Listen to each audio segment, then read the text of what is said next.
દર્શક મિત્રો આપ જોઈ શકો છો કે આ જે મુકેશભાઈનું ખેતર છે એમાં આ આંબો છે. આ આંબા પર આપણે છંટકાવ કરેલો છે ને એની પર તમે કેરીનો ફાલ જોઈ શકો છો મિત્રો. અઢળક કેરી લાગેલી છે અને એક મોરમાં કન્વર્ટ થઈને લાગેલી છે.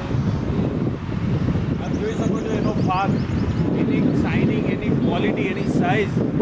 મિત્રો ખાસ આપને જણાવવાનું કે અત્યારે આ ઉનાળાની સિઝનમાં 4 વખત કમોસમી વરસાદ થયો છે અને એટલા માટે જે પણ ફળ છે, જે પણ ફ્રૂટ છે, જે પણ શાકભાજી છે એમાં ખાસ કરીને અમે ઇન્ટેકનો સ્પ્રે એડિશનલ 40 mlનો એક્સ્ટ્રા મરાવતા હોઈએ છીએ કે જેનાથી આવી રીતે કોઈ નુકસાન થાય નહીં. અને એનું રિઝલ્ટ આપની સામે છે. એક પણ છોડમાં કોઈ જીવાત પણ નથી, એને કોઈ નુકસાન નથી.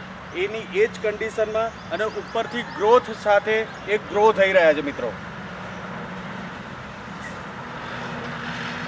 ફળની સાથે સાથે ફૂલ પણ ચાલુ છે, પ્લસ છોડનું જે જર્મિનેશન છે, જે નવી ફૂટ છે એ પણ ચાલુ છે.